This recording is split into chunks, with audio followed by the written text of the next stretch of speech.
జలుబు ఉంటే జాగ్రత్త, ఆవిరి పట్టండి. ఇంటి వైద్యంతో ఆరోగ్యం కాపాడుకోవచ్చన్న డాక్టర్స్. ఆర్టీసీని మళ్లీ దెబ్బ కొట్టిన నైట్ కర్ఫ్యూ, భారీగా తగ్గిన దినసరి ఆదాయం.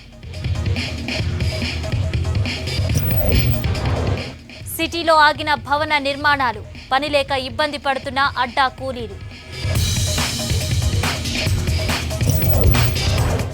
మలక్పేట మార్కెట్లపై కరోనా ఎఫెక్ట్, టైమింగ్స్ తగ్గించుకున్న అసోసియేషన్లు.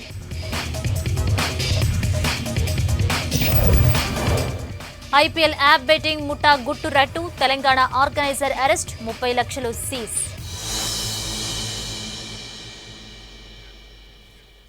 ఇక అప్డేట్స్ చూస్తే తెలంగాణ ప్రభుత్వ తీరుపై మరోసారి అసంతృప్తి వ్యక్తం చేసింది హైకోర్టు. సీఎంకు కరోనా వచ్చినా మీరు తీరు మారదా అంటూ ప్రశ్నించింది. కరోనా లెక్కల్లో తప్పులు చూపిస్తున్నారని మరోసారి మండిపడింది. కరోనా నియంత్రణకు ప్రత్యేక అధికారిని నియమించాలని ఆదేశిస్తూ విచారణను ఈ నెల 27కు వాయిదా వేసింది.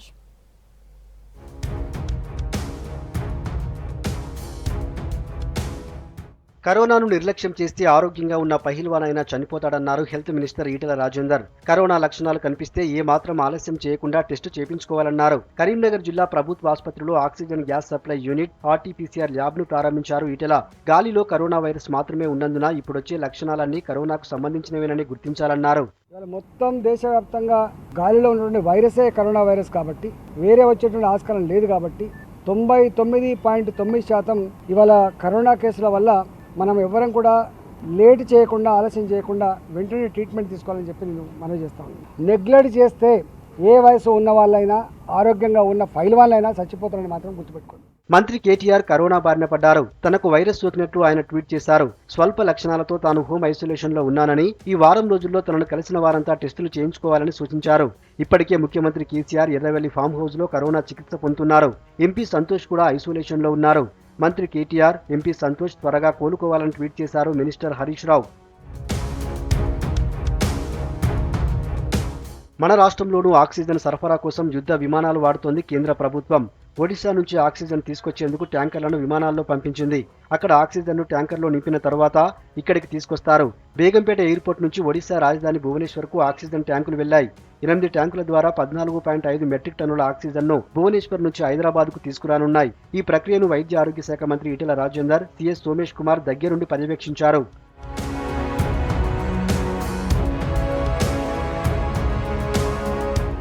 హైదరాబాద్ గచ్చిబౌలి టిమ్స్ హాస్పిటల్లో సౌకర్యాలు లేక అటు సిబ్బంది, ఇటు రోగులు ఇబ్బందులు పడుతున్నారు. కనీస సౌకర్యాలు లేక కరోనా పేషెంట్లు చనిపోతున్నారని బాధిత కుటుంబ సభ్యులు ఆరోపిస్తున్నారు. కరోనా నోడల్ సెంటర్గా టిమ్స్లో పేషెంట్లకు తగినట్టుగా స్టాఫ్ కూడా లేరు. 1300 బెడ్స్ ఉండగా 700 మంది పేషెంట్లని అడ్మిట్ చేసుకున్నారు. బిల్డింగ్లోని మిగతా ఫ్లోర్లను కనీసం ఓపెన్ చేయలేదు. పై ఫ్లోర్లకు కనీసం కరెంట్ సప్లై కూడా లేదని చెప్తున్నారు సిబ్బంది.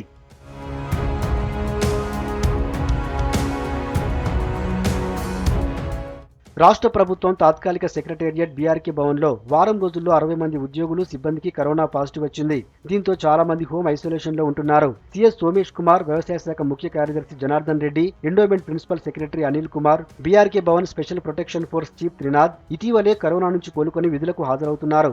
సీఎస్ పేషీలో ఉన్న 4గురికి పాజిటివ్ వచ్చింది. వీరిలో ఒక పీఏ, 3 అటెండర్లున్నారు.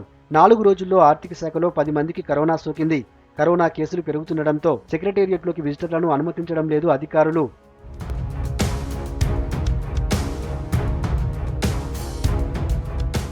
పోలీస్ శాఖలో కరోనా సెకండ్ వేవ్ కలకలం సృష్టిస్తోంది. హైదరాబాద్, సైబరాబాద్, రాచకొండ కమిషనరేట్ల పరిధిలో సెకండ్ వేవ్ లో 700 మందికి పైగా పోలీసులకు కరోనా వచ్చింది. కేసులు పెరుగుతుండటంతో సిటీలో డ్రంక్ అండ్ డ్రైవ్ నిలిపివేశారు ట్రాఫిక్ పోలీసులు.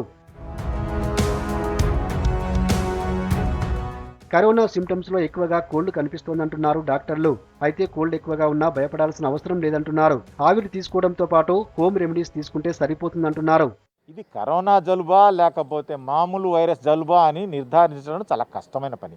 కామన్ కోల్డ్ యూజువల్గా బ్రెత్లెస్నెస్ అంటే ఆయాసం అనేది అంత తొందరగా రాదు. వచ్చింది అంటే ఆ మనిషిలో లోపల ఊపిరితిత్తుల్లో ఎఫెక్ట్ అయి ఉండాలా.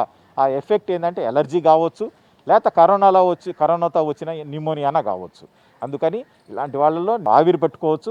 ఆవిరితో పాటు ఇన్హేలర్స్ అని ఉంటాయి, అవి తీసుకోవచ్చు. బ్రాంకోడైలేటర్స్ అంటారు, అవి కూడా తీసుకోవచ్చు. రాష్ట్రంలో రికార్డు స్థాయిలో కరోనా కేసులు, మరణాలు నమోదవుతున్నాయి. గడిచిన 24 గంటల్లో కొత్తగా 6206 కరోనా పాజిటివ్ కేసులు నమోదవగా వైరస్తో 29 మంది చనిపోయినట్లు హెల్త్ బులెటిన్లో తెలిపింది వైద్య ఆరోగ్య శాఖ.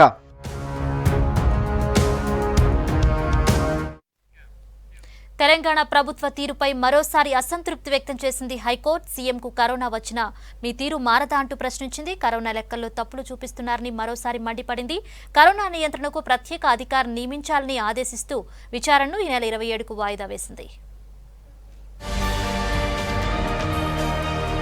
రాష్ట్రంలో కరోనా పరిస్థితులపై 2 దఫాలుగా విచారణ చేసింది హైకోర్టు. ఈ సందర్భంగా ప్రభుత్వంపై ఆగ్రహం వ్యక్తం చేస్తూనే పలు సూచనలు చేసింది. రాష్ట్రంలో సీఎం సహా ముఖ్య అధికారులు కరోనా బారిన పడ్డా ప్రభుత్వం ఏం మారలేదని కామెంట్ చేసింది. మల్టీప్లెక్స్, సినిమా థియేటర్స్, క్లబ్, బార్ల దగ్గర ఏం జాగ్రత్తలు తీసుకున్నారని ప్రశ్నించింది. ఎన్నికల ర్యాలీలు, సభలను ఎందుకు కంట్రోల్ చేయడం లేదని అడిగింది. ఆక్సిజన్ కొరత ఉందని హెల్త్ మినిస్టర్ మీడియాలో చెప్పారని, నివేదికలో మాత్రం కావాల్సినంత ఆక్సిజన్ ఉందని చెబుతున్నారని, ఇందులో ఎవరిది నిజమని నమ్మాలని ప్రశ్నించింది కోర్టు. కరోనా కట్టడికి ప్రభుత్వం నైట్ కర్ఫ్యూ అమలు చేస్తోందని కోర్టుకు తెలిపారు అడ్వకేట్ జనరల్. నైట్ కర్ఫ్యూతో ఎన్ని కరోనా కేసులు తగ్గాయి, ఎక్కడ తగ్గాయో చెప్పాలని ప్రశ్నించింది కోర్టు. ఇంటర్ స్టేట్ బార్డర్స్ దగ్గర ఎలాంటి చర్యలు చేపట్టారని ప్రభుత్వాన్ని వివరణ కోరింది. వీఐపీలకు మాత్రమే ఆర్టీపీసీఆర్ రిపోర్ట్ 24 గంటల్లో ఇస్తున్నారని, సామాన్యులకు ఎందుకు ఇవ్వడం లేదని నిలదీసింది. ఇతర దేశాలు, రాష్ట్రాల నుంచి వస్తున్న వారిని ఆర్టీపీసీఆర్ రిపోర్ట్ ఎందుకు అడగడం లేదు అని ప్రశ్నించింది కోర్టు. శ్మశాన వాటికల్లో రోజుకు ఎంతమందికి అంత్యక్రియలు చేస్తున్నారో పూర్తి వివరాలు ఇవ్వాలని ఆదేశించింది న్యాయస్థానం. రాష్ట్రంలో ఎన్ని అంబులెన్స్లున్నాయి, వలస కార్మికులకు నైట్ షెల్టర్లు ఏర్పాటు చేశారా, ప్రతి జిల్లాలో కోవిడ్ సెంటర్లు ఉన్నాయా అంటూ ప్రభుత్వానికి ప్రశ్నలు వేసింది కోర్టు. వెబ్ పోర్టల్స్ లో బెడ్స్, ఆక్సిజన్ వివరాలు ఎందుకు పెట్టడం లేదంటూ ఆగ్రహం వ్యక్తం చేసింది. రోజుకు 30 నుంచి 40 వేల ఆర్టీపీసీఆర్ టెస్టులు చేస్తున్నామని ప్రభుత్వం చెప్పడంపై కూడా హైకోర్టు మండిపడింది. అదే నిజమైతే ఏప్రిల్ 1 నుంచి ఇప్పటి వరకు 8 లక్షల టెస్టులు చేయాలని, కానీ 3 లక్షలు మాత్రమే ఎలా చేశారని ప్రశ్నించింది. ఆర్టీపీసీఆర్ టెస్టు రిపోర్ట్ 24 గంటల్లో వచ్చేలా చూడాలని ఆదేశించింది. కరోనా కేసుల వివరాలతో ప్రతిరోజు మీడియా బులెటిన్ విడుదల చేయాలని సూచించింది కోర్టు. యాదాద్రి, భువనగిరి, నిర్మల్, జగిత్యాల, కామారెడ్డి, మేడ్చల్, మల్కాజ్గిరిలో చాలా కేసులు నమోదవుతున్నాయని, అక్కడ టెస్టులు పెంచాలంది. కోవిడ్ నియంత్రణకు ప్రత్యేక కమిటీ వేయాలన్న హైకోర్టు నైట్ కర్ఫ్యూ కాదు, పబ్లిక్ ఎక్కువగా ఉండే ప్లేసుల్లో చర్యలు తీసుకోవాలని తెలిపింది. మున్సిపల్ ఎన్నిక సమయంలో భౌతిక దూరం పాటించేలా చూడాలని సూచించింది.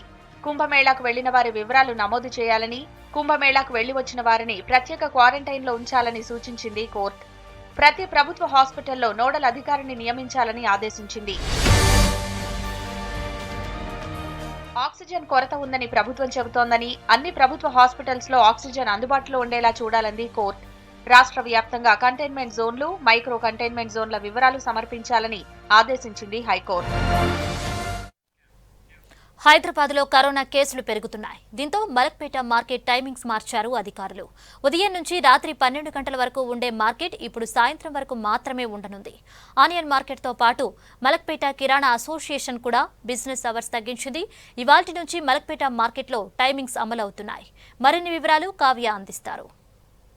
వైరస్ కేసులు చూసి వ్యాపారులు కూడా భయపడుతున్నారు. అందుకనే మార్కెట్లలో వాళ్ళే సెల్ఫ్ కర్ఫ్యూ టైంని కూడా ఎంచుకుంటున్నారు. మనం 10 రోజుల క్రితం వరకు చూస్తే బేగం బజార్ ఎప్పుడు రద్దీగా ఉండే బేగం బజార్ వ్యాపారులు బిజినెస్ పక్కన పెట్టి ప్రాణాలే ముఖ్యం, కరోనా వైరస్ బారి నుంచి కొంతవరకైనా సేఫ్ ఉంటామని కేవలం మార్నింగ్ 9 to 5 వరకే వాళ్ళ బిజినెస్ అవర్స్ ఉండేటట్టు ప్రకటించారు. తర్వాత రామ్ కోటిలో ఉండే వ్యాపారులు కూడా సేఫ్. ఇప్పుడు అట్లాంటి టైమింగ్సే మనకి ఆనియన్ మార్కెట్లో కూడా ఉండబోతున్నాయి. ప్రజెంట్ నేను మలక్పేట్ ఆనియన్ మార్కెట్లో ఉన్నా. ప్రజెంట్ మనతోటి మార్కెట్ కమిటీ చైర్పర్సన్ అయిన రాధా ఉన్నారు, మాట్లాడుతున్నాం. సో మలక్పేట్ మార్కెట్ గతంలో లాక్డౌన్ ఎందుకు అంటే కరోనా కేసులు. సో ఇప్పుడు సెకండ్ వేవ్ వచ్చినప్పటి నుంచి మార్కెట్లో ఎట్లాంటి రిస్ట్రిక్షన్స్ అమల్లో ఉన్నాయి, అండ్ ఇప్పుడు మార్కెట్కి టైమింగ్ సంబంధించి ఎట్లాంటి డెసిషన్ తీసుకున్నారు.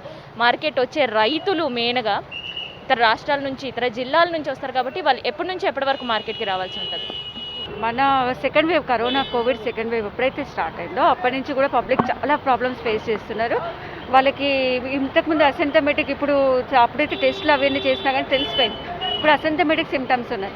పబ్లిక్లో ఎవరికి ఏముందో కూడా తెలియలేని సిచ్యువేషన్లో ఉన్నాము. సో ఇప్పుడు మలక్పేట హైదరాబాద్ మొత్తంలో నడిబొడ్డున ఉన్న మలక్పేట మార్కెట్ ఏదైతే ఉందో అది చాలా పెద్ద మార్కెట్. అనేక రాష్ట్రాల నుంచి కానివ్వండి, మన తెలంగాణ రాష్ట్రంలో గద్వాల్, మహబూబ్ నగర్, మెదక్ నుంచి కానివ్వండి, నెంబర్ ఆఫ్ వెహికల్స్ వస్తూ ఉంటాయి. మీరు చూసుకున్నట్టయితే ప్రతి షాప్ ముందు కూడా సర్కిల్స్ వేయడం జరుగుతూ ఉంటుంది. సర్కిల్స్ వాళ్ళ షాప్కి వచ్చిన వాళ్ళందరికీ కూడా మాస్క్ ఉండాలి, ప్లస్ శానిటైజర్ స్టాండ్స్ ఉండాలని చెప్పడం ప్రతిరోజు కూడా అనౌన్స్మెంట్ చేస్తున్నాం. ఇదే పరిధిలో మన కిరాణా అసోసియేషన్ వాళ్ళు ఫ్రంట్ ఎవరైతే ఉన్నారో 2 లైన్స్ వాళ్ళు స్వచ్ఛందంగా మా అంతటా మేము లాక్డౌన్ చేసుకోలేం మేడం అని చెప్పేసి వాళ్ళంతటా వాళ్ళు వచ్చేసి 9 to 5 వరకు పెట్టుకున్నారు. 5 o'clock వరకు క్లోజ్ చేసేస్తున్నారు. తదుపరి మన ఆనియన్ మార్కెట్ ఏదైతే ఉందో ఆనియన్ మార్కెట్ అసోసియేషన్ వాళ్ళు కూడా మేడం మేము కూడా 8:30 to 5 o'clock క్లోజ్ చేస్తాము. ఎందుకంటే ఇన్ ఫ్యూచర్ మనం చూసుకున్నట్లయితే హాస్పిటల్లో బెడ్లు కూడా దొరకలేని పరిస్థితి. నిన్న మనం చూసాము ఆక్సిజన్స్ కూడా అందుబాటులో లేవు. సో మేమందరం కూడా మా అంతటా మేము టోటల్ ఉపాధి కోల్పోకుండా ఉండాలి అంటే స్వచ్ఛందంగా మేము బంద్ చేసుకోవడం జరుగుతుంది అని చెప్పేసి చెప్పడం జరిగింది. సో మరి వచ్చే రైతులు కస్టమర్స్కి అయితే ఓకే, మరి వచ్చే రైతులు ఎప్పటి వరకు రావాల్సి ఉంటుంది? ఎందుకంటే వాళ్ళు లోడ్ చేయడం ఉంటుంది, మిగతా యాక్టివిటీ అంతా ఉంటుంది, బీట్ జరుగుతుంది ఇక్కడ. సో అవి ఏమైనా టైమింగ్స్ ఏమైనా చేంజ్ అయ్యే అవకాశం ఉంటుందా? పర్టికులర్గా రైతులకి టైమింగ్స్ అనేది ఏం చేంజ్ చేసే అవకాశం ఉండదు. అంటే మన లోకల్ నుంచి రారు రైతులు, హైదరాబాద్ నుంచి రైతులు అయితే రారు, వేరే ఊర్ల నుంచి వస్తారు కాబట్టి వాళ్ళు ఈవినింగ్స్ బయలుదేరుతారు. వాళ్ళకి పర్మిషన్ లెటర్స్ ఉంటాయి. ప్లస్ వాళ్ళు నైట్ వచ్చేసి ఎర్లీ మార్నింగ్ వాళ్ళు ఇక్కడ రీచ్ అవుతారు కాబట్టి 8:30కి బీట్లు అయిపోయిన తర్వాత ఇమ్మీడియట్గా వాళ్ళని పంపించే అవకాశం కూడా మేము ట్రై చేస్తున్నాం. వాళ్ళు వెళ్ళిపోవడానికి అవకాశం ఉంటుంది. సో మార్కెట్ వరకు ఒక safety measures and timings change చేశారు. మరి మార్కెట్కి వచ్చే కన్స్యూమర్కి మీరు ఏం చెప్పాలనుకుంటున్నారు? ప్రతి ఒక్కరిని కూడా మేము మా గేట్ దగ్గర మీరు చూసినట్టయితే మా గేట్ దగ్గర ఖచ్చితంగా ప్రతి సెక్యూరిటీ గార్డు కూడా వాళ్ళని చెక్ చేస్తూ ఉన్నారు. మాస్కులు పెట్టుకున్న వాళ్ళని లోపలికి అలౌ చేస్తున్నాము. అందరినీ మనం చేయలేము, గవర్నమెంటే కాదు, ఈ కేంద్ర ప్రభుత్వమే కాదు, రాష్ట్ర ప్రభుత్వమే కాదు, మనమే కాదు, ఎవరం కూడా ఎవరికి వాళ్ళకి సొంతంగా ఉండాలి. మనం జాగ్రత్త పడాలి. మనం ఇంట్లో వాళ్ళకి ఇంకొకరికి మనం అవేర్నెస్ ఇవ్వాలంటే వాళ్ళంతటా వాళ్ళు మాస్క్ పెట్టుకోవాలి. అవసరమైతేనే బయటికి రండి. ఇంట్లో నలుగురు ఉంటే ఒక్కరిని బయటికి పంపించండి. వచ్చేటప్పుడు మాస్క్ పెట్టుకోండి. ఇలాంటివన్నీ కూడా మేము చెప్పడానికి చాలా ట్రై చేస్తున్నాము. సో ఇప్పుడు మీకు మీరే సెల్ఫ్ రిస్ట్రిక్ట్ చేసుకుంటున్నారు, ఎందుకట్లా? ఎందుకంటే ఇక్కడ కరోనా వల్ల చాలా విపరీతం పెరిగిన వల్ల దానివల్ల జాగ్రత్త మనం ఉంటాం అన్నట్టు చూస్తున్నాం అన్నమాట. సో మరి వచ్చే కస్టమర్లు ఒకరు పెట్టుకొని వస్తున్నారు మాస్కులు, ఒకరు పెట్టుకోకుండా వస్తున్నారు, గుంపులుగా వస్తున్నారు. సో ఇట్లా వచ్చినప్పుడల్లా వాళ్ళకి మీరు చెప్తే తింటున్నారా మాస్కులు పెట్టుకోండి అన్న? అయ్యో కొంతమంది ఇంటారు, కొంతమంది ఇంటలేరు. మనం చెప్పేది మాస్క్ పెట్టడం వాళ్ళకి రానిస్తలేం, లోపలికి అలౌట్ చేస్తలేం. ఈ రూల్స్ ఇవాళ నుంచి ఇంప్లిమెంట్ అవుతుంది. మరి దీనివల్ల మీకు బిజినెస్ ఏం లాస్ ఉండదా? బిజినెస్ అయితే ఆల్రెడీ మార్కెట్ పడిపోయింది, చాలా ఏం లేదు. బిజినెస్ కంటే ముందు ప్రాణం ముఖ్యం. ప్రాణం అది మెయిన్ ఇంపార్టెన్స్, అది తీసుకుంటున్నాం. మొత్తానికి అయితే మళ్ళీ మార్కెట్ క్లోజ్ అయితే కొన్ని వందల మంది కిరాణా షాప్స్ కావచ్చు, ఇక్కడ అమాలీలు కావచ్చు, వ్యాపారులు కావచ్చు, రైతులు కావచ్చు, ఇట్లా అందరూ చూసుకుంటే కొన్ని వేల మంది ఈ మార్కెట్ పైన ఉపాధి పొందుతుంటారు. సో వాళ్ళకందరికీ ఉపాధి దూరం కావద్దనే ఉద్దేశంతో ఇక్కడ స్ట్రిక్ట్గా రూల్స్ అయితే ఇంప్లిమెంట్ చేస్తున్నాం అంటున్నారు. ఇక ఎవరైనా బిఫోర్ 5కి వస్తేనే మార్కెట్లో మీరు కావాల్సిన సామాన్ దొరుకుతుంది. 5 తర్వాత వస్తే గేట్ మాత్రం తాళం పడే పరిస్థితే ఉంటుంది. ఇది ప్రజెంట్ మార్కెట్కి చేంజ్ అయిన టైమింగ్స్, ఇక్కడ ఇంప్లిమెంట్ అవుతున్న రూల్స్కి సంబంధించిన ఇన్ఫర్మేషన్. కెమెరా పర్సన్ సిద్దిక్తో Kavya, V6 news, Hyderabad. Corona symptoms లో ఎక్కువగా కోల్డ్ కనిపిస్తుందంటున్నారు డాక్టర్స్. కోల్డ్ ఎక్కువగా ఉన్నా భయపడాల్సిన అవసరం లేదన్నారు. వైరస్ ఫస్ట్ ముక్కులోకి వెళ్తుంది కాబట్టి కోల్డ్ ఎక్కువగా వస్తుందంటున్నారు. అయితే కోల్డ్ ఎక్కువగా ఉన్నప్పుడు ఆవిరి పట్టాలని డాక్టర్లు చెబుతున్నారు. ఇంటి దగ్గర వైద్య చిట్కాలు అన్నీ పాటించొచ్చంటున్న చెస్ట్ హాస్పిటల్ సూపరింటెండెంట్ మెహబూబ్ ఖాన్తో Lakshmi face to face. First వేవ్లో అయినా సెకండ్ వేవ్లో అయినా ప్రపంచవ్యాప్తంగా కరోనా అంటే ఖచ్చితంగా ఫస్ట్ సిమ్టమ్ ఫీవర్ కంటే కూడా కోల్డ్ కనిపిస్తుంది. అయితే అసలు జలుబు ఎందుకు వస్తుంది? అలాగే జలుబులో కూడా సమ్మర్లో కొంతమందికి వచ్చే అవకాశాలు కూడా ఉంటాయి కదా. సో ఈ రెండిట్లకి చేంజ్ ఏంటి? సాధారణమైన జలుబు ఎలా ఉంటుంది, అట్లనే కరోనాతో వచ్చిన ఈ సిమ్టమ్ ఎలా కనిపిస్తుంది, ఈ రెండిట్లని వేరియేషన్ ఏంటి, అసలు జలుబు ఎందుకు వస్తుంది వైరస్ వస్తే కనుక, ఇలాంటి విషయాన్ని మనం chest hospital superintendent Mahboob Khan గారితో మాట్లాడదాం. సార్, బేసిక్గా కరోనా సిమ్టమ్స్లో జలుబు ఫస్ట్ నుంచి చూస్తున్నాము. అసలు జలుబు ఎందుకు వస్తుంది? అంటే వైరస్ లోపలికి వెళ్ళగానే కోల్డ్ ఎందుకు వస్తుంది? అది కూడా సన్నగా కారుతుంది కదా. ఈ వైరస్ ఎంట్రీ పాయింట్ నోస్, అంటే ముక్కు నుంచి లోపల ఊపిరితిత్తుల వరకు వెళ్తుంది. అంటే ఇక్కడ పెథాలజీ అంటే ఈ పొరలు ఎక్కడైతే ఉన్నాయో ఈ పొరలు ప్లస్ ఊపిరితిత్తులు అక్కడ వెళ్ళేంత వరకు దాదాపు ఒకటే రకంగా ఉంటుంది. కాబట్టి ఈ వైరస్ ఎంటర్ అయిన తర్వాత ఒక రకమైన హిస్టమిన్స్, అంటే ఒక రకమైన ఈ రైనైటిస్, తర్వాత కొన్ని సెక్రిషన్స్ రావటం వల్ల దాన్ని జలుబు అంటారు కామన్గా. ఎందుకంటే నీరు కారటం, ఎప్పుడైతే ఈ సెల్స్ ఉంటాయో ఈ సెక్రిటరీ గ్లాండ్స్ అని ఉంటాయి, సెక్రిటరీ గ్లాండ్స్ ఇవన్నీ ఏం చేస్తాయంటే కొంత ఈ సెక్రిషన్స్ వస్తాయి. దాన్నే మనం ఈ జలుబు, చీమిడి అంటారనమాట. ఇవన్నీ ఇరిటేషన్ వల్ల, తర్వాత వైరస్ ప్రొడ్యూస్ చేసే టాక్సిన్స్ వల్ల ఇవన్నీ వస్తాయి. అందుకనే జలుబు అనేది కామన్ వైరస్లో. అయితే ముక్కు ద్వారా ఎంటర్ అవుతుంది కాబట్టి ముక్కులో కొంతమందికి అక్కడ ఎంటర్ అయిన పాయింట్లోనే కొంత పెథాలజీ వచ్చి అంటే ఒక ఆ రసాయనిక చర్యలు జరిగి రైనైటిస్ అంటారు, అంటే ముక్కు తిప్పడా అంటారు. ఇక తర్వాత లోపల ఊపిరితిత్తులకు పోయిన తర్వాత దగ్గు ఆయాసం అనేది తర్వాత ఇది. అయితే అందరిలో ఈ జలుబు రావాలని లేదు. కొంతమందిలో దగ్గు వస్తుంది, కొంతమందిలో ఆయాసం వస్తుంది, కొంతమందిలో తలకాయ నొప్పి వస్తుంది. ఇవన్నీ ఈ వైరస్ ప్రొడ్యూస్ చేసే టాక్సిన్స్ వల్లనే వస్తాయి. అంటే ఇక్కడ ఇంకొక క్వశ్చన్ సార్, ఇప్పుడు ఫస్ట్ నుంచి జలుబు అనేది కామన్గా చూసాం. బేసిక్గా కరోనా వస్తున్న వాళ్ళు ఎంత పర్సెంటేజ్గా కంపల్సరీ జలుబు వస్తుంది? కంపల్సరీగా ఒక 20-30% ఉంటుందండి. మిగిలిన వాటిల్లో వేరియేషన్స్ ఉంటాయి. సో జలుబు ఒక్కటే రావటం అనేది దాదాపుగా మా దృష్టిలో కొద్దిగా అంత ఎక్కువేం కాదు. యూజువల్గా ఏంటంటే జలుబుతో పాటు కొంత ఒళ్ళు వెచ్చబడటం, కాస్త బాడీ పెయిన్స్, తర్వాత లిథర్జిక్ అంటే కొద్దిగా చేతగాంతనం అంటారు, చేతగాంతనము, తలనొప్పి, ఈ సిమ్టమ్స్ అన్నీ ఉంటాయి. అయితే ఇప్పుడు ఏంటంటే జరుగుతున్న ఈ పాండమిక్లో ఇది కరోనా జలుబా లేకపోతే మామూలు వైరస్ జలుబా అని నిర్ధారించడం చాలా కష్టమైన పని. అయితే కొంతమందికి ఏంటంటే ఇప్పుడు ఉదాహరణకి ఐస్ క్రీములు, కూల్ డ్రింక్స్లు, కాస్త చల్లటి పదార్థాలు తినటం వల్ల వాళ్ళకు కొద్దిగా జలుబు చేసినట్టుగా ఉంటుంది. అంటే అలాంటి వాళ్ళు ఏంటంటే గొంతు పట్టినట్టుగా ఉంటుంది. అది 1-2 రోజుల్లో మళ్ళీ తగ్గిపోతుంది. కొద్దిగా వేడి నీళ్ళు తీసుకొని పుక్కిలించి వేయటం వల్ల కానీ అలా చేస్తే తగ్గిపోతుంది. ఇప్పుడు కూల్ డ్రింక్లు, ఐస్ క్రీమ్ తిన్నా గొంతు కొద్దిగా పట్టేసినట్టున్నా, జలుబు చేసినా అలాంటి వాళ్ళలో ఒళ్ళు నొప్పులు, తలనొప్పి, జ్వరము ఉండదు. అది టెంపరీ. సో ఆ సిమ్టమ్స్తో పాటు తలనొప్పి, ఒళ్ళు నొప్పులు, జ్వరము ఉంది అంటే మనం కరోనా అనుకోవాలి. అలా లేకుండా ఇది మామూలు సాధారణంగా వచ్చే కాస్త పదార్థాలు తినటం వలన, చల్లటి పదార్థాలు, తీపి పదార్థాలు తినటం వలన వచ్చిన జలుబు అని అనుకోవాలి. కామన్ సిమ్టమ్స్, కామన్ కోల్డ్ అనేది యూజువల్గా వర్షాలు స్టార్ట్ అయినప్పుడు, తర్వాత ఈ చలికాలం వచ్చినప్పుడు వస్తుంది. సో ఈ కాలంలో జలుబు రావడం అనేది అన్యూజువల్ కాబట్టి, పాండమిక్ జరుగుతుంది కాబట్టి జలుబు లక్షణాలు, జలుబుతో ఉండి వేరే లక్షణాలు ఉంటే తప్పనిసరిగా మనం కోవిడ్ని అనుమానించాల్సిందే.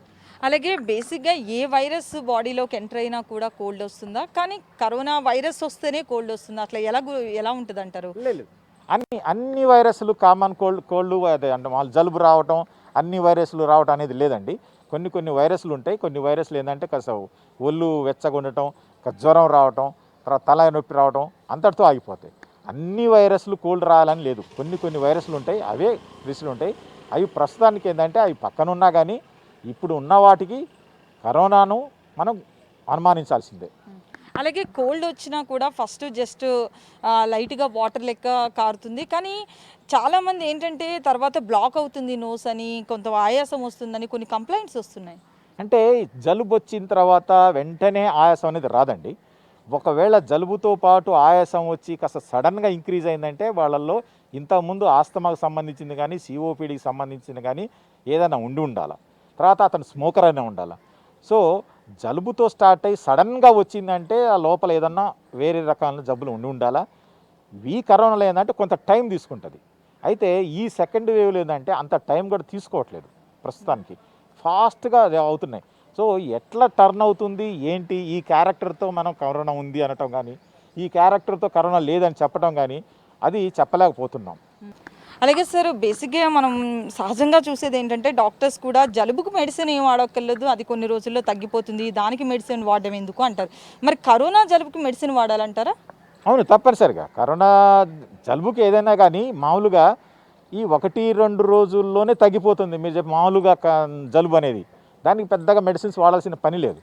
ఇంకా 1-2 రోజుల నుంచి కాస్త ఎక్కువ ఉండి కాస్త ఆ ముక్కులు బ్లాక్ అయిపోయి కాస్త ముక్కులంటే నీరు కారటం కానీ, తలనొప్పిగా ఉంటే అప్పుడు యాంటీహిస్టమిన్స్ అని ఉంటాయి, పారాసిటమాల్ కానీ యాంటీహిస్టమిన్స్ వేసుకుంటే అది ఆటోమేటిక్గా, ఒకవేళ కొంతమందిలో వేసుకోకపోయినా కానీ వైరల్ ఫీవర్స్ ఏంటంటే మీరు ట్రీట్మెంట్ చేసినా చేయకపోయినా 5 రోజుల తర్వాత తగ్గిపోతుంది. అంటే 5 రోజుల వరకు బాధపడాలి, ఎందుకు బాధపడాలి అని కొంతమంది ఏం చేస్తారంటే యాంటీహిస్టమిన్స్, పారాసిటమాల్ వేసుకొని తగ్గించుకుంటారు. సార్, అలాగే జలుబు వచ్చిన వాళ్ళు, కొంచెం సివియర్గా వచ్చిన వాళ్ళు ఆవిరి పట్టడం కూడా చేస్తున్నారు కదా, అది ఎంతవరకు నీడ్ అవుతుంది? హోమ్ రెమెడీస్ ముఖ్యంగా ఎలా ఉపయోగపడతాయి ఈ విషయంలో? తప్పనిసరి ఆవిరి పట్టడం అనేది ఉందండి, ఆవిరి పట్టుకోవచ్చు. దాంతో ఏమవుతుందంటే కాస్త వెజల్స్ అన్ని డైలేట్ అయిపోయి కాస్త మంచి ఈజీగా గాలి తీసుకోవడం జరుగుతుంది. ఇలాంటి వాళ్ళు ఏంటంటే యూజువల్గా వాళ్ళల్లో ఇంతకుముందు ఎలర్జిక్ కాంపోనెంట్ అంటే బ్రాంకియల్ ఆస్తమా కానీ లేకపోతే వేరే రకంగా వేరే జబ్బులు ఉండటం వల్ల వీళ్ళల్లో ఆయాసం వస్తుంది. కామన్ కోల్డ్ యూజువల్గా బ్రెత్లెస్నెస్ అంటే ఆయాసం అనేది అంత తొందరగా రాదు. వచ్చింది అంటే ఆ మనిషిలో లోపల ఊపిరితిత్తుల్లో ఎఫెక్ట్ అయి ఉండాలా. ఆ ఎఫెక్ట్ ఏంటంటే ఎలర్జీ కావచ్చు, లేకపోతే కరోనాతో వచ్చిన న్యూమోనియానా కావచ్చు. అందుకని ఇలాంటి వాళ్ళలో ఆవిరి పెట్టుకోవచ్చు. ఆవిరితో పాటు ఇన్హేలర్స్ అని ఉంటాయి, అవి తీసుకోవచ్చు. బ్రాంకోడైలేటర్స్ అంటారు, అవి కూడా తీసుకోవచ్చు. Okay sir, thank you. అది కోల్డ్ ముఖ్యంగా మనకి ఇయర్లీ కూడా రెగ్యులర్గా వస్తుంది అన్నప్పుడు పెద్దగా పట్టించుకోవాల్సిన అవసరం లేదు. అలాగే ఒకవేళ కోల్డ్ ఉన్నా కూడా సిమ్టమ్స్ ఎక్కువగా ఉంటే కనుక, అంటే ఇతర సిమ్టమ్స్ ఉంటే మనం టెస్ట్కి వెళ్ళాలంటున్నారు. కానీ ఓన్లీ కోల్డ్ బేసిక్గా కూడా 20 నుంచి 30% మందిలో ఓన్లీ కోల్డ్ కనిపిస్తుంది అంటున్నారు. అలాగే కోల్డ్ ఉన్నా కూడా అది పాజిటివ్ అనుకోవడానికి లేదు, టెస్ట్కి కంపల్సరీ వెళ్ళాలని మహబూబ్ ఖాన్ చెప్తున్నారు. కెమెరా పర్సన్ సైదులతో Lakshmi, V six news, Hyderabad. Corona వల్ల పని లేక ఇబ్బందులు పడుతున్నారు సిటీలోని అడ్డా కూలీలు. రాష్ట్రంలో వివిధ ప్రాంతాల నుంచి సిటీకి వచ్చిన కూలీలంతా పస్తులుండాల్సిన పరిస్థితి ఏర్పడింది. కరోనా వైరస్ తీవ్రతతో భవన నిర్మాణాలు ఆగిపోయాయి. దీనికి సంబంధించి మరిన్ని వివరాలు కల్పన అందిస్తారు. కరోనా రోజు రోజుకి విజృంభిస్తుంది. మరి ఇట్లాంటి టైంలో కొంతమంది ఉపాధి కోల్పోతుంటే కొంతమంది ఉపాధి కోసం రోడ్ ఎక్కుతున్నారు. మరి ఇందులో మెయిన్గా చెప్పాలంటే అడ్డా కూలీలు. ప్రజెంట్ నేను ఒక అడ్డా కూలీ దగ్గర ఉన్నా. మరి ఇట్లాంటి అడ్డాలు హైదరాబాద్లో ఎన్నో ఉన్నాయి. మరి ఇక్కడ మనతో పాటు కొంతమంది కూలీలు ఉన్నారు, వాళ్ళతో మాట్లాడదాం. చెప్పండి అమ్మా, మీ పేరు? నా పేరు లక్ష్మి. ఎన్ని సంవత్సరాల నుంచి మీరు ఈ పని చేస్తూ ఉన్నారు? మేము వరకు 2 సంవత్సరాలు, మేమైతే వీలైతే చాలా సంవత్సరాలు అయితే. ఎట్లా ఉందమ్మా పరిస్థితి? ఇప్పుడు కూలీ దొరుకుతుందా? మరి లేదమ్మా, ఇంటికి వెళ్తున్నాం. పని ఏం దొరకట్లేదు. ఎన్ని గంటలకు వస్తారు? 8ంటికే వచ్చేస్తాం. ఎన్ని గంటల వరకు? 11, 12 గంటల వరకు ఉంటుంది. మరి ఒకప్పుడు ఎట్లా ఉంటుండే? ఈ టైంకి ఎట్లా ఉంటుండే? ఈ టైంకి ఎవరు ఉండిపోతుండే, అప్పుడే వెళ్ళిపోతుండే. ఇప్పుడే పనులు లేవు. పని దొరుకుతుంది, ఒక్కొక్క రోజు దొరకదు. ఒక్కళ్ళు రావాలంటే ఒక్కనేమటి 10 మంది ఇరుకుతారు. ఒక్క లేడీస్, ఒక్క మగ మనిషి పోతే మా వాళ్ళు ఉన్నారు, మా అక్కలు ఉన్నాయి, చెల్లెలు ఉన్నాయి అంటారు. ఎన్ని సంవత్సరాల నుంచి మీరు ఇట్లా చేస్తున్నారు? నేను 20 సంవత్సరాల నుంచి చేస్తున్నాను. మరి దొరుకుతుందా ఇప్పుడు పని? దొరుకుతుంది. రోజు 3 నెలల ఇంటికి ఉండవచ్చు. 3 నెలల నుంచి రేషన్ బియ్యం తినుకుంటూ ఉంటున్నా, కిరాయి కడుతున్నా 8,000. ఏం చేయాలి? 2 పిల్లలు చదువుకుంటాను, చదువుతారు, చదివిస్తున్నా. అది ప్రైవేట్లో వేసినా మంచి పని దొరుకుతున్నప్పుడు ప్రైవేట్ వేసినా. ఇప్పుడు ఫీజు కట్టాక చచ్చిపోవాలి. ఇప్పుడు 10th క్లాస్ ఇప్పుడు వేసి 29,000 రూపాయలు కట్టాలి. ఇప్పుడు పని లేదు, ఏం లేదు. 20 సంవత్సరాల నుంచి ఎడమే ఉన్నాను. 10 అయ్యాక దొరుకుతుండే. రాగానే ఒక్క మనిషి కూడా అందరినీ పిలుచుకోపోతుండ్రి. ఇప్పుడు ఎవరు ఆ కారణం దూరం వచ్చి దూరం వెళ్ళి తీసుకుపోతుంది. తెలిసి ఉన్న వాళ్ళు మేడం పని దాన్ని డోర్ కొడితే అప్పుడు ఏమనిపోదు. ఇప్పుడు ఏమంటారు అంటే, డోర్ ఎందుకు ముట్టావు, जा दूर जाओ, दूर काम नहीं चले जाओ, चल जाओ ऐसा होगा. కరోనా ఉంది కదా, ఎట్లాంటి జాగ్రత్తలు తీసుకుంటున్నారు? జాగ్రత్త మేమైతే డిస్టెంట్, మేమైతే దూరం ఉంటున్నాము. దూరం అందరూ మాత్రం పెట్టుకుంటున్నాము. ఆ దేవుని చిత్తం దొరుకుతుంది. రేషన్ బియ్యం ఇస్తారు, అవి ఉసుక ఉన్నాయి, ఆ ఉసుక ఏరుకొని ఆ బియ్యం ఏరుకొని తింటున్నాం. ఇల్లు కిరాయిలు కట్టాలంటే 4-5 వేలు ఉన్నాయి. పిల్లలు మేము ఎట్లా బతకాలి? ఆరంలో 2 కూలు దొరుకుతున్నాయి. మేము ఇప్పుడు ఊరికి వెళ్ళాలంటే మా పరిస్థితి బాగోలేదు. డబ్బులు కావాలి, బస్సులు టైంకి ఉంటలేవు. మరి ఎట్లా మా పరిస్థితి? ఇట్లా వచ్చి నిలబడితే మాకు ఎవరు పిలిచేవాళ్ళు లేరు. 8-9 గంటలకు వస్తున్నాము, వెళ్ళిపోతున్నాం. 12 గంటల దాకా చూసి వెళ్ళిపోతున్నాము. ఏం తినాలి? వారంలో 2 అయితే ఇల్లు కిరాయి ఏం కట్టాలి? మా పరిస్థితి ఏమది? పిల్లలది ఏమది? మగైన పోతే ఆడవాళ్ళు పోతలేరు, ఆడవాళ్ళు పోతే మగవాళ్ళు పోతలేరు. మరి లాక్డౌన్ టైంలో ఇక్కడనే ఉన్నారా లేదంటే ఊరికి వెళ్ళిపోయారు? ఊరికి వెళ్ళిపోయినా మళ్ళీ వచ్చి 2 నెలలు అయ్యాయి. మరి 2 నెలల సంది ఎట్లుంది? కూలి దొరికిందా? దొరికింది. నెల దాకా చేసినాం. నెల సంది లేదు. ఇప్పుడు 2 నెలల కిరాయి కట్టాలి. మా పరిస్థితి ఏంది? అట్లా అన్నిటికీ బియ్యంకి, నూనె ప్యాకెట్కి, సరుపులకి అన్నిటికీ రేట్లు పెంచిండ్రమ్మా. ఇవి మాకు వారంలో 2 రోజులు 3 రోజులు పనులు దొరికితే లేకుంటే లేరు. 11 గంటల వరకు, ఒకసారి 1 గంట వరకు కూడా కూర్చుంటున్నాం మేము. మా పిల్లలు ఏంది, మేమేం బతకాలి? ఇల్లు కిరాయి కట్టకపోతే కాల్ చేయండి అంటారు. మరి మేము ఎట్లా బతకాలి? నూనె ప్యాకెట్ 200 చేసిండ్రు. ఇప్పుడు ఎట్లా బతకాలి అమ్మ మేము పనులు దొరకక అడ్డమీన? మొత్తానికైతే ఈ కరోనా టైంలో ప్రతి ఒక్కరు ఇబ్బంది పడుతున్నారని చెప్పుకోవచ్చు. వారంలో 2 రోజులు కూడా పని దొరకట్లేదని అయితే చెప్తున్నారు. కెమెరా పర్సన్ అశోక్తో కల్పన, V6 న్యూస్, హైదరాబాద్. కరోనాపై జీహెచ్ఎంసీ అధికారుల నిర్లక్ష్యం మరోసారి బయటపడింది. గ్రేటర్లో 63 కంటైన్మెంట్ జోన్లు ఏర్పాటు చేశామని ప్రకటించింది జీహెచ్ఎంసీ. కానీ గ్రౌండ్ లెవెల్లో ఎక్కడా కంటైన్మెంట్ జోన్లు కనిపించడం లేదు. ఫీల్డ్లోకి వెళ్లి చూస్తే అసలు కంటైన్మెంట్ జోన్లు పెట్టినట్లు బోర్డులు కూడా లేవు. పూర్తి వివరాలు శ్రవణ్ అందిస్తారు. తెలంగాణ రాష్ట్రంలో కరోనా పాజిటివ్ కేసుల సంఖ్య ప్రతిరోజు కూడా పెరుగుతుంది. అందులో అధిక శాతం అన్ని కూడా గ్రేటర్ హైదరాబాద్ పరిధిలోనే నమోదవుతున్నాయి అనేది అధికారులు ప్రతిరోజు రిలీజ్ చేసేటువంటి బులెటిన్లో మనం చూస్తున్నాం. గ్రేటర్ హైదరాబాద్ పరిధిలో పాజిటివ్ కేసుల సంఖ్య చాలా వేగంగా పెరుగుతుంది కాబట్టి కేసులు అధికంగా వచ్చిన చోట కంటైన్మెంట్ జోన్లను ఏర్పాటు చేశామని జీహెచ్ఎంసీ అధికారులు చెప్తున్నారు. గ్రేటర్ హైదరాబాద్లో మొత్తం 6 జోన్లు ఉన్నాయి. ఈ 6 జోన్లో 63 కంటైన్మెంట్ జోన్లను ఏర్పాటు చేశామనేది అధికారులు చెప్తున్నటువంటి మాట. ఇంతకీ కంటైన్మెంట్ జోన్లను ఎక్కడెక్కడ ఏర్పాటు చేశారు, ఏర్పాటు చేసిన చోట పరిస్థితి ఎట్లా ఉంది, ఎలాంటి జాగ్రత్త చర్యలు తీసుకుంటున్నారు, అక్కడ ఉన్నటువంటి ప్రజలు ఏం చెప్తున్నారు, గ్రౌండ్ లెవెల్కి వెళ్దాం, అన్ని విషయాలు తెలుసుకునేటువంటి ప్రయత్నం చేద్దాం. ప్రస్తుతం మనం ఖైరతాబాద్ జోన్కి వచ్చాము. ఇక్కడ కంటైన్మెంట్ జోన్లు ఎట్లా ఉన్నాయనేది మనం ఒకసారి ఆ బోర్డు చూసుకోవచ్చు. ఇది ప్రేమ్ నగర్. జిహెచ్ఎంసీ అఫీషియల్గా ఇచ్చిన దాంట్లో ప్రేమ్ నగర్లో 2 కంటైన్మెంట్ జోన్లను ఏర్పాటు చేశామనేది అఫీషియల్గా ప్రకటించారు. కానీ ఈ బస్తీలో కానీ ఈ కాలనీలో కానీ ఎక్కడ చూసినా కానీ మనకి ఒక్క కంటైన్మెంట్ జోన్ కూడా కనిపించేటువంటి పరిస్థితి లేదు. ఇది మొత్తం ప్రేమ్ నగరే. ఒకసారి మనం ఈ పరిసరాలు చూడవచ్చు. ఏ ఒక్క చోట కూడా నార్మల్గా అంటే పాజిటివ్ కేసు వచ్చినప్పుడు కంటైన్ చేసినప్పుడు తీసుకునేటువంటి చర్యలు ఒక్కటి కూడా ఇక్కడ కనిపించవు. మొత్తం పబ్లిక్ ఫ్లోటింగ్ నార్మల్గానే ఉంది. షాప్స్ అన్నీ ఓపెనే ఉన్నాయి. బయట కూర్చునే వాళ్ళు బయట కూర్చుంటున్నారు, వాహనాల మీద తిరిగే వాళ్ళు వాహనాల మీద తిరుగుతున్నారు. ఒకసారి ఇక్కడ టెంట్ హౌస్ ఉన్నది, ఆయనతో మాట్లాడేటువంటి ప్రయత్నం చేద్దాం. ఇక్కడ ఎవరైనా జిహెచ్ఎంసీ వాళ్ళు వచ్చిర్రా ఏంది అనేది. అన్న, ఇక్కడ కంటైన్మెంట్ జోన్స్ ఏమైనా పెట్టిర్రా? ఇక్కడ ఏం పెట్టలే. ఈ స్ప్రేయింగ్ అవన్నీ ఏం చేయలే. అంటే జిహెచ్ఎంసీ ఇక్కడ కంటైన్మెంట్ జోన్లు పెట్టినామని చెప్తుంది. తప్పు అది. జిహెచ్ఎంసీ వాళ్ళు వెస్ట్ వాళ్ళు ఇక్కడ ఏమి చర్యలు లేవా? కేసులు పెరుగుతున్నాయి కదా. ఏం చర్యలు లేవు అసలు. ఏం చెప్తారు? జిహెచ్ఎంసీ మీద అభిప్రాయం ఏంది అనేది ఇక స్థానికుడితో మాట్లాడేటువంటి ప్రయత్నం చేసినాం. గత సంవత్సరంలో కూడా ఈ బస్తీలో కానీ ఈ కాలనీలో కానీ ఏమీ కంటైన్మెంట్ జోన్ ఏర్పాటు చేయలేదు. ఈసారి కూడా కంటైన్మెంట్ జోన్ ఏర్పాటు చేయలేదు అని వాళ్ళు చెప్తున్నారు. కానీ జిహెచ్ఎంసీ అఫీషియల్గా చెప్తున్నటువంటి విషయం, ప్రేమ్ నగర్లో కంటైన్మెంట్ జోన్ ఏర్పాటు చేశాం, అక్కడ స్ప్రేయింగ్ చేస్తున్నాం, అక్కడ ఉన్నటువంటి ఇంటికి వెళ్ళి ఎవరు ఎక్కడున్నారు అనే ట్రేసింగ్ చేసేటువంటి ప్రయత్నం చేస్తున్నారు అనేది జిహెచ్ఎంసీ అధికారులు చెప్తున్నారు. ఆ జిహెచ్ఎంసీ అధికారులు చెప్తున్నటువంటి మాట అవాస్తవం అనేది ఈ ప్రేమ్ నగర్కి వస్తే తెలిసింది. మరో ఏరియాకి వెళ్దాం, అక్కడ కూడా కంటైన్మెంట్ జోన్ ఏర్పాటు చేశామని చెప్తున్నారు. ఒకసారి అక్కడికి వెళ్ళి అక్కడ ఏర్పాటు చేశారా లేదా తెలుసుకునే ప్రయత్నం చేద్దాం. ఖైరతాబాద్ జోన్లోనే ఇది మరో ఏరియా వీరానగర్. ఇక్కడ కూడా కంటైన్మెంట్ జోన్ ఏర్పాటు చేశామనేది జిహెచ్ఎంసీ అధికారులు అఫీషియల్గా ఇచ్చినటువంటి డేటాలో మనం చూస్తున్నాం. ఈ వీరానగర్లో కూడా మనకి ఎక్కడ ఒక్కటంటే ఒక కంటైన్మెంట్ జోన్ కూడా కనిపించట్లేదు.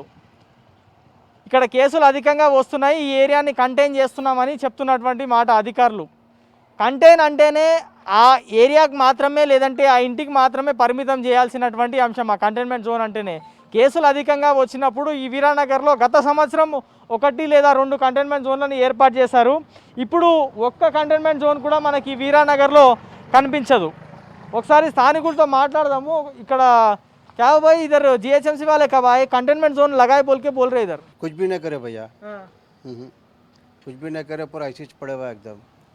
पूरी रोड पूरा 17 लोग 5 महीने के ऊपर होगा।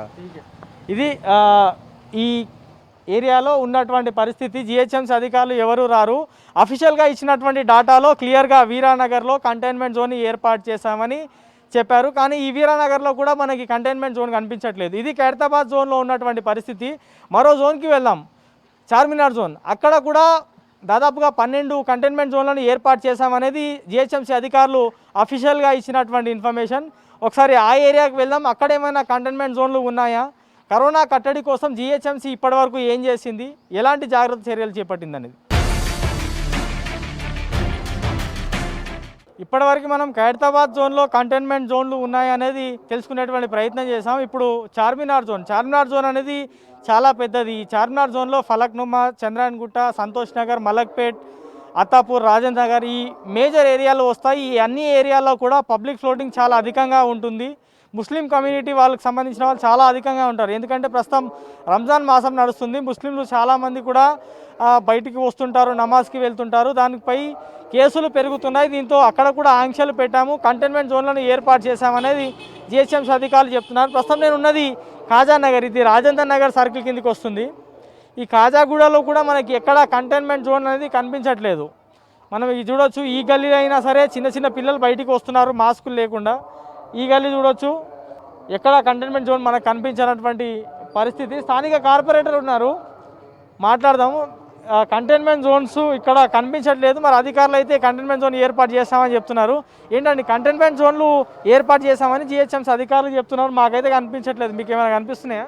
ఎక్కడ కూడా లేదండి, మాకు అసలు ఇన్ఫర్మేషన్ లేదు కంటైన్మెంట్ జోన్ ఏర్పాటు చేశామని. అసలు నామమాత్రానికే పేపర్ ప్రకటన కోసం వాళ్ళు ప్రచారం చేసుకుంటున్నారు తప్ప అసలు ఎక్కడ కూడా మా ఏరియాలో కంటైన్మెంట్ జోన్లు లేదు. ఇక్కడ అత్తాపూర్ మా డివిజన్లో చాలా కేసులు పెరుగుతున్నాయి. ప్రజలు మాకు డైలీ ఫోన్ చేస్తున్నారు, మన డివిజన్లో కూడా వ్యాక్సిన్ ఇప్పించాలి, కేంద్రాలు ఏర్పాటు చేయాలని. మేము సిబ్బంది మీద చాలా ఒత్తిడి తెస్తున్నాము. ఇప్పటికైనా మా ఏరియాలో మాకు రాజేంద్ర నగర్ సర్కిల్లో శివరాంపల్లిలో ఉంది కోవిడ్ టెస్టులది వ్యాక్సిన్ది, కానీ మా ఏరియాలో పెట్టమని ఎంత ఒత్తిడి చేసినా వ్యాక్సిన్ లేదు అని చెప్తున్నారు. చాలా ఇబ్బందిగా ఉంది, ప్రజలు భయాందోళనలో ఉన్నారు చాలా. ఎక్కడ మరి ఇప్పుడు ఈ ఏరియాలో ఎక్కడెక్కడ ఏ ఏరియాలో మీ డివిజన్లో ఏ కాలనీలో కానీ ఏ బస్తీలో కానీ ఎక్కువ కేసులు ఎక్కడ నమోదవుతున్నాయి? ఎక్కడ చూసినా అదే పరిస్థితి ఉంది. అత్తాపూర్లో సగం, అత్తాపూర్కి ఐదర్గూడ, కాజానగర్, ఎక్కడ చూసినా అదే పరిస్థితి. ఇక్కడ లేదని చెప్పడానికి లేదు ప్రత్యేకంగా, డివిజన్ మొత్తం అలాగే ఉంది. పోయినసారి ప్రతి ఇంటికి వచ్చి ఎంక్వైరీ సర్వే చేసి రాసుకున్నారు ఎక్కడ వెళ్ళారు ఎలా వచ్చిందని. ఈసారి అవేం లేవు అసలు. ప్రభుత్వ అధికారులు కూడా పలకరించిన పాపన పోలేదు ఎక్కడ. మరి ఎవరైనా మెడికల్ ఆఫీసర్ కానీ డీసీ కానీ జెడ్సీ కానీ వాళ్ళు ఎవరైనా కలిసేటువంటి ప్రయత్నం చేసిర్రా? ఇక్కడ పరిస్థితి చాలా అసలు బాగలేదు. మరి కంటైన్మెంట్ జోన్లు ఏర్పాటు చేసే దిశగా ముందుకు వెళ్ళాలని అడిగేటువంటి ప్రయత్నం ఏమైనా చేసిర్రా లేకపోతే అడగబోతుర్రా? మేము వెళ్ళామండి, మొన్న ఒక రోజు వెళ్ళి హాస్పిటల్కి అక్కడ శివరాంపల్లి వెళ్ళి అడిగితే ఈ ఫ్రైడే రోజు లెటర్ ఇవ్వండి మేము చెప్తాము, ఇప్పుడైతే వ్యాక్సిన్ లేదని చెప్పారు. వస్తే మండే అట్లా వస్తుందని చెప్పడం నమ్మకం లేదు. ఇది చూస్తున్నాం కదా, చార్మినార్ జోన్లో కేసులు చాలా అధికంగా పెరుగుతున్నాయి అనేది అఫీషియల్గా వచ్చేటువంటి డాటా. స్థానికల్గా ఉన్న అధికారులతో మనం మాట్లాడితే తెలిసినటువంటి అంశం.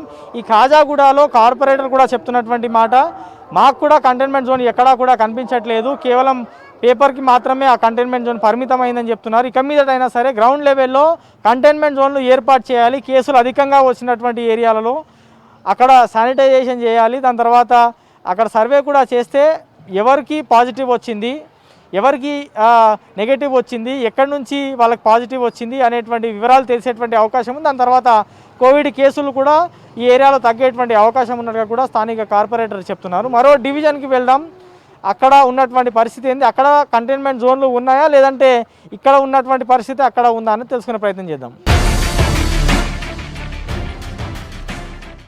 రైట్, ఇప్పటివరకు మనము ఖైరతాబాద్ చార్మినార్ జోన్ చూసాం. ఇప్పుడు సికింద్రాబాద్ జోన్ చూద్దాం. ఈ సికింద్రాబాద్ జోన్లోని బేగంపేట్ ప్రకాష్ నగర్లో కంటైన్మెంట్ జోన్ ఏర్పాటు చేశామని జిహెచ్ఎంసీ అధికారులు నిన్న అఫీషియల్గా ఇచ్చినటువంటి లిస్టులో మెన్షన్ చేశారు. కానీ ఈ ప్రకాష్ నగర్ మొత్తం కూడా మనం తిరిగేటువంటి ప్రయత్నం చేసినాం, ఎక్కడా కూడా మనకి కంటైన్మెంట్ జోన్ కనిపించట్లేదు. అంటే ఇక్కడ కూడా ఓన్లీ కేవలం పేపర్లకు మాత్రమే కంటైన్మెంట్ జోన్ పరిమితమైందని చెప్పుకోవచ్చు. ఇది పబ్లిక్ ఫ్లోటింగ్ చాలా అధికంగా ఉండేటువంటి ఏరియా. ఇక్కడ స్లమ్స్ ఉన్నాయి, దాని తర్వాత పెద్ద పెద్ద బిల్డింగ్స్ కూడా ఉన్నాయి. ఇక్కడ కేసులు అధికంగా వస్తున్నాయి అనేది స్థానికంగా ఉన్నటువంటి అధికారులను, స్థానికులతో కూడా మనం మాట్లాడేటువంటి ప్రయత్నం చేశాం. ఇక్కడ ఏమీ కూడా జిహెచ్ఎంసీ జాగ్రత్త చర్యలు చేపట్టలేదు అనేది ఇక్కడికి వచ్చి చూస్తే తెలిసినటువంటి అంశం. ఇది మొత్తం ప్రకాష్ నగరే, పక్కన మనం హోటల్ చూసుకోవచ్చు, దాని తర్వాత పాండబ్బా, ఇక్కడ ఉన్నటువంటి కమర్షియల్ ఎస్టాబ్లిష్మెంట్స్ ఇవన్నీ కూడా పబ్లిక్ ఫ్లోటింగ్. అంటే రెగ్యులర్గా గతంలో ఏ విధంగా షాప్కి వచ్చేవాళ్ళో, వాళ్ళకి కావాల్సినవి ఏ విధంగా తీసుకొని వెళ్ళేవాళ్ళో ఇప్పుడు కూడా ఆ విధంగానే పరిస్థితి కనిపిస్తుంది. రోడ్ల మీద కూడా వెహికల్స్ ఫ్లోటింగ్ అనేది అధికంగానే ఉంది. ఇది చూడవచ్చు మనం, ఇది మొత్తం కూడా ఇది ఇక్కడ నుంచి మరి ఇది ఇంకో బస్తీకి వెళ్తుంది. ఇది కూడా ప్రకాష్ నగరే, ఇది ప్రకాష్ నగరే, ఇది ప్రకాష్ నగరే. ఈ మూడు అంటే ఈ ప్రకాష్ నగర్లో పెద్ద మొత్తంలో ఇల్లులు ఉన్నాయి, అంటే వందల సంఖ్యలో ఇల్లులు ఉన్నాయి. కేసులు కూడా అంతే విపరీతంగా పెరుగుతున్నాయి, కానీ ఎక్కడ కూడా కంటైన్మెంట్ జోన్ లేదు. ఒక ఆయన ఉన్నారు, మాట్లాడదాం. అన్న మీరు ఇక్కడనే ఉంటారా? అవునా, ప్రకాష్ నగర్లో ఏమన్నా కంటైన్మెంట్ జోన్ ఏర్పాటు చేసిరా? ఏం లేదు ఏం బెటర్. ఇంకా కేసులు వస్తున్నాయి ఇక్కడ. ఇంకా కేసులు అంటే హాస్పిటల్గా ఉన్నాయి, పోతున్నాయి అంతే. మనుషులందరూ జిహెచ్ఎంసీ స్ప్రేయింగ్ ఏమైనా చేస్తారా? ఏం చేసలేదు, ఓవర్ రాలే, మున్సిపాలిటీ ఓవర్ రాలే. మేము డైలీ ఇక్కడే ఉంటాం, ఓవర్ కనబడతలేదు. మున్సిపాలిటీ బండి వస్తలేదు, మందు కొడతలేరు, ఏం చేస్తలేదు అంతే. జిహెచ్ఎంసీ చెప్తారు ప్రకాష్ నగర్లో కంటైన్మెంట్ జోన్ పెట్టినామంటారు. ఏమైనా కనబడుతుందా మీకు? ఏం కనబడుతున్నా? ఏం కనబడతలేదు. ఖాళీ వాళ్ళు చెప్తారా, వెళ్ళిపో, వాళ్ళు వస్తారు వీళ్ళు వస్తారు, ఓవర్ రారు. ఇది అతని మాటల్లో క్లియర్గా అర్థమవుతుంది. ప్రకాష్ నగర్ మొత్తంలో కూడా నేను ఇక్కడే ఉంటా, ఇది మెయిన్ పాయింట్, సెంటర్ పాయింట్ ఇది. జిహెచ్ఎంసీలు ఒకవేళ వచ్చినా కానీ ఇక్కడ నుంచే వెళ్ళాలి, ఏరియా లోపలికి బయటికి వెళ్ళాలన్నా మళ్ళీ ఇక్కడ నుంచే వెళ్ళాలి. ఎవరు కూడా జిహెచ్ఎంసీ వాళ్ళు రాలేదు, మా ఏరియాలో కంటైన్మెంట్ జోన్లు పెట్టలేదు. మరి ఎవరు పెట్టారని చెప్పినా మాకైతే అర్థం కాదు, కానీ ఇక్కడైతే కంటైన్మెంట్ జోన్ పెట్టలేదు. సోడియం హైపోక్లోరైడ్ కూడా ఈ ఏరియాలో స్ప్రేయింగ్ జరగట్లేదు అని స్థానికుడు చెప్తున్నారు. ఇది సికింద్రాబాద్ జోన్లోని బేగంపేట్ ప్రకాష్ నగర్లో ఉన్నటువంటి పరిస్థితి. మరో జోన్కి వెళ్దాం, అక్కడ కంటైన్మెంట్ జోన్లు ఏమైనా ఉన్నాయా అని తెలుసుకునే ప్రయత్నం చేద్దాం.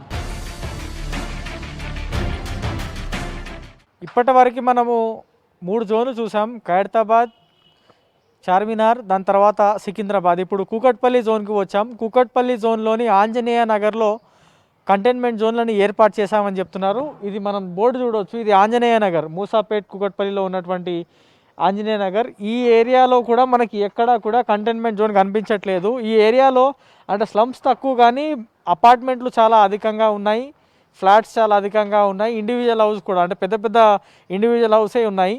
ఎక్కడా కూడా మనకు చిన్న చిన్న స్లమ్స్ గుడిసెలు ఏమీ కనబడవు.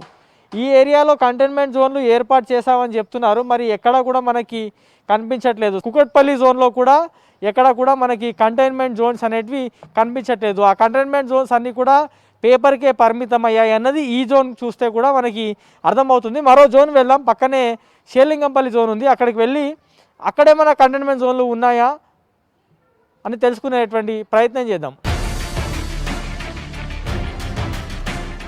రైట్, ఇప్పుడు షేర్లింగంపల్లి జోన్ చూద్దాం. షేర్లింగంపల్లిలోని బోరబండలో ఉన్న ఒక్కసారి విజువల్ చూస్తే మనకి ఇక్కడ ఉన్నటువంటి పరిస్థితి చూస్తే పబ్లిక్ ఫ్లోటింగ్ ఎంత అధికంగా ఉంది అనేది మనకు క్లియర్గా అర్థమవుతుంది. చూడవచ్చు, పబ్లిక్ ఫ్లోటింగ్ చాలా వేలాది మంది ఇక్కడ నుంచి వస్తూ పోతూ ఉంటారు. ఈ ఏరియాలో కూడా కంటైన్మెంట్ జోన్ ఏర్పాటు చేశామనేది జిహెచ్ఎంసీ అధికారులు చెప్తున్నారు. మాట్లాడదాం. भाई इधर खुदा तो भी कंटेनमेंट जोन लगा है क्या इधर? जीएचएमसी वाले बैरिकेड लगा इधर किधर तो भी नहीं स्प्रेइंग कर रहे नहीं कर रहे कोई तो जीएचएमसी वाले आते इधर नहीं आते हाँ ये गली में कुछ भी नहीं है जीएचएमसी लगाए बोले कुछ भी नहीं है जीएचएमसी వాళ్ళు ఎవరు ఇక్కడికి వస్తున్న పరిస్థితి కనిపించట్లేదని చెప్తున్నారు. ఒకసారి గల్లీలో చూద్దాం. ఈ గల్లీలో మనకి ఒక్క కంటైన్మెంట్ జోన్ కూడా మనకి కనిపించినటువంటి పరిస్థితి. ఆ గల్లీ మొత్తం కూడా పబ్లిక్ ఫ్లోటింగు అంటే మాస్కులు లేకుండా కూడా చాలామంది కనిపిస్తున్నటువంటి పరిస్థితి మనం చూస్తున్నాం. ఈ ఏరియాలో కూడా మొత్తం ఈ విధమైనటువంటి పరిస్థితి మనకి ఇక్కడ కనిపిస్తుంది. మిగతా వాళ్ళతో మాట్లాడదాం. జిహెచ్ఎంసీ అధికారులు ఎవరైనా వచ్చారన్న क्या भाई इधर जीएचएमसी वाले कोई आए इधर? कुछ भी नहीं कर रहे भाई, सैनिटाइजर आने लगा रहे, कुछ भी नहीं लगा रहे. नो मास्क है, देखो हम मास्क लगा लेके भी नहीं, कोई भी आगे नहीं देख रहा, चालान नहीं डाल रहे. सब करो, मैं जीएचएमसी से कर रहा हूँ, मैं भी नहीं लगा, मेरे को भी आगे डालो, कोशिश करो, हम भी अच्छा रहेंगे. कंटेनमेंट जोन नहीं लगा है क्या? कुछ भी नहीं लगा है जी, ऑलरेडी बहुत जने होंगे कोरोना पेशेंट पर, कुछ भी नहीं लगा है.